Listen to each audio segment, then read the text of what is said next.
সাফল্যের একটা বিরাট শর্ত হচ্ছে সৎ থাকা। যে মানুষ সৎ না, তার কোনোদিন সাফল্য আসে না। আসে চাঁদনি রাতের মতন, আসে আবার দ্রুত চলেও যায়। সৎ থাকা মানে কারো 5 টাকা মেরে খাওয়া না। সৎ থাকা মানে বন্ধুকে বলছেন যে শোন না যাচ্ছি, মানে যান। সৎ থাকা মানে আপনার সঙ্গীকে বলছেন সারা জীবন পাশে আছি, মানে পাশে থাকেন।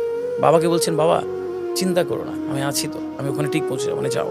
বিষয় হচ্ছে প্রত্যেকটা কমিটমেন্ট ঠিক রাখা, ছোট ছোট কমিটমেন্ট। আমার কাছে যেটা আদি মনে হয় যে আমরা সৎ থাকা বলতে, যেটা আমি আমার বাবার কাছ থেকে, যেটা ছোটবেলায় আমার বাবা বলতো যে তুই এত মানে বড় স্বপ্ন, বড় বড় এটা আশা, এত কিছু করতে চাস, এটা করতে হলে তো অনেক বেশি, আমি বলতে আমি তখন বলতাম যে বাবা আমি অনেক পরিশ্রম করব এবং আমি জান লাগিয়ে দিব, প্রাণ লাগিয়ে দিব। বাবা বলতো যে বাবা তুমি যদি এত কিছু বড় চাও, এই বড় কিছু তখনই পাবা যখন তুমি সৎ হবা।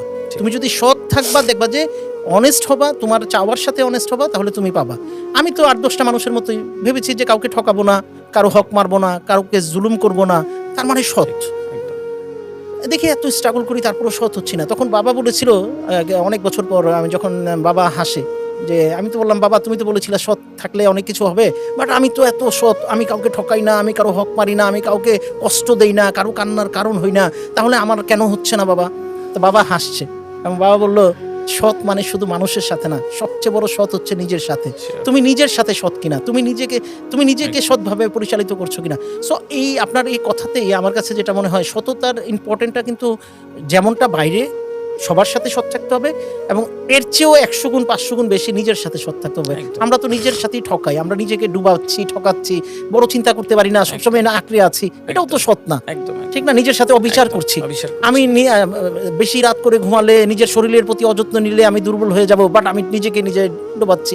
সো আসলে আমাদের কাছে মনে হয় যে সৎ, যেটা বলেছেন যে অ্যাকচুয়ালি সৎ মানে কিন্তু শুধু বাইরে না, নিজের সাথে নিজেকে ওই জায়গায় রাখা যে আমি যতটুকু আমাকে আল্লাহ সুবহানাহু ওয়া তাআলা দিয়েছে, আমি এনাফ এই পৃথিবীতে শ্রেষ্ঠত্ব অর্জন করার জন্য। আপনার 2টো হাত, 2টো পা, সুস্থ একটা শরীর, একটা ব্রেন, একটা মস্তিষ্ক, এই পৃথিবীতে রাজ করবার জন্য আপনি একাই যথেষ্ট।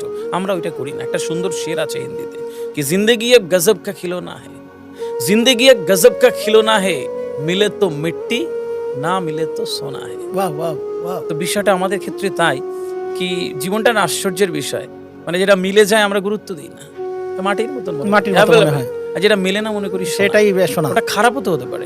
সুতরাং যা আছে ঠিক ওইটাকে বেস করে কেউ যদি এগিয়ে যায় না, তাকে হারানো কঠিন। পৃথিবীতে হারার জন্য অনেক মানুষ আছে, আমি না। একটা মেন্টালিটি ইয়াংস্টার আজকে তৈরি করে নাও, পৃথিবীতে হারার জন্য অনেক মানুষ আছে, আমি না। সুতরাং একটা দুর্দান্ত অ্যাটিটিউড নিয়ে যে কাজ করতে পারে না, সেই পৃথিবীতে রাজ করে। এবং আজকে থেকে লেগে যাও সেই রাজ করার জন্য, কি আগামী 20 বছর